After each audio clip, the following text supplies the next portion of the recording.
Armenian feminism lived its heyday in the immediate aftermath of the genocide in the capital of the perpetrator state.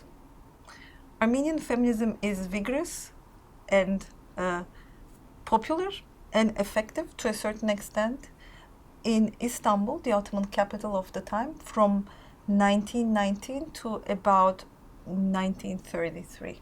Armenian Women's Association, Hayganans was established in Istanbul in 1919, and as far as we know, it's the first Armenian women's organization that does not have a specific goal attached to its name. Armenian women had different types of organizations before this date: orphan care, educational societies, basically philanthropic activities. But come 1919, they have this organization who does have the goal of taking care of the orphans of the genocide, providing shelter and relief in general to the Armenian women and children who had been abducted during the genocide. But in general, advancing the consciousness of Armenian women to their rights, to their civil, political, and educational rights. This is the first Armenian organization, women's organization, that has equality mentioned in its program explicitly, along with those other more traditional demands that they have. In terms of their backgrounds, these feminists were, almost all of them, were Constantinopolitan Armenian women, or they were women from different urban centers who found themselves in Istanbul at this point. They come from middle to upper class families. They are educated, at least with middle school or high school diplomas. Some of them did pursue university degrees in Europe and returned to Istanbul after this. They are well versed in at least one Western language. Many times French, but also English and German, sometimes Italian as well. Armenian Women's Association had a bi-weekly publication called Haygin, which means Armenian Woman, which was published in Istanbul from 1919 to 1933. Haygin was founded and edited by Hayganush Mark, who can be seen as the leader of this mobilization in this immediate post-war years in Istanbul for women's rights. Hayganush Mark herself identified as feminist, and many of the contributors to the journal, from Anais to Zari Kalemkerian, from Zari Bahri to Bartu Kalantar, thought of themselves as feminists. Their mission was to explain to the broader reading Armenian public what feminism meant to them. The journal included a variety of topics pertaining to history of feminism, history of women in general, or articles about contemporary feminists, because they were very well aware of Western feminism of the time. But they're also very cautious to make themselves into Armenian feminists, because they are very much also concerned with the Armenian national agenda of the time. They are a response, actually, to the existential crisis called genocide that just had happened. In that sense, feminists do see it as their responsibility to extend their efforts, energies to the refugees, to the orphans, to the sick. So they are the ones who actually populate institutions such as the Armenian Red Cross, the Armenian refugee institutions of various sorts. They try to insert feminism into the Armenian national agenda. And Armenian Women's Association, like Haygin, is a supporter of the Armenian cause, which means the territorial cause of re-establishing a greater Armenia. So they support the Armenian national delegation at the Paris Peace Conference of 1919, officially and openly. But it had its radicalism.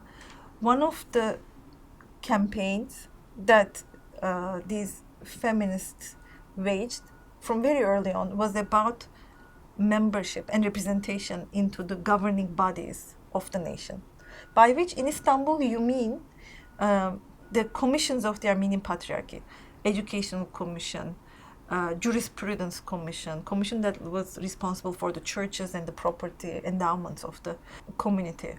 And there was a parliament of some sort called Armenian National Assembly. Since 1863, Armenians had this kind. It's for their self-administration, self-rule under the Ottoman Empire. So the feminists, starting from 1919, wanted women to have the right to be a representative of their group, community, nation, and be members of the Armenian National Assembly.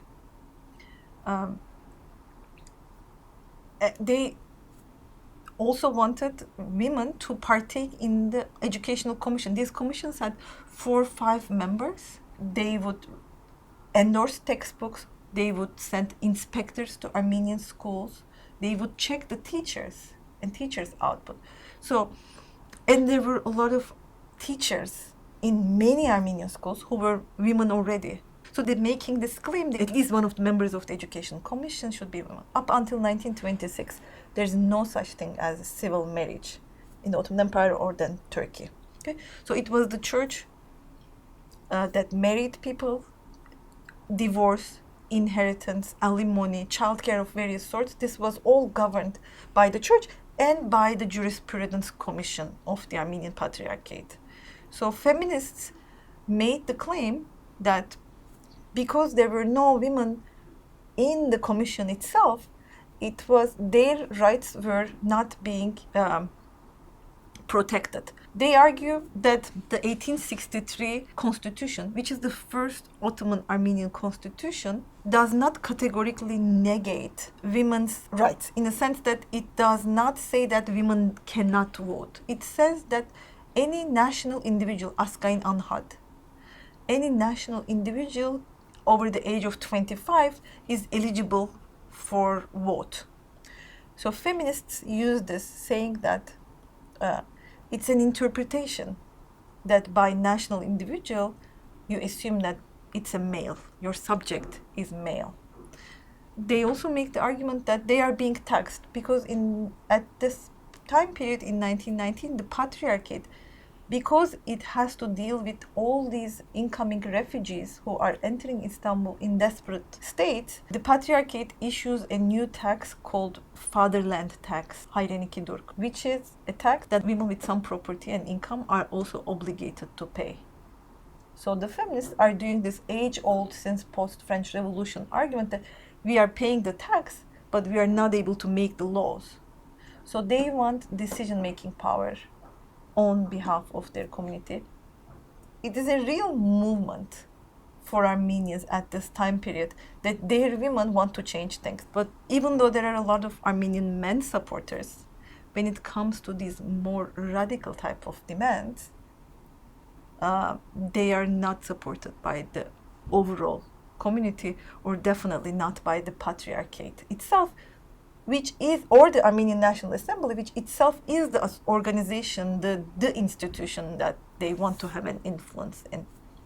But it's not just that, because after 1926, all these commissions slowly die, because the Turkish Republic happens. After the establishment of the Turkish Republic, the rules governing this particular Armenian community's institutional bodies change. Armenian Women's Association closes its doors sometimes in 1922 as a response to incoming Turkish nationalism, but Haygin, the journal, continues publication up until mid-30s.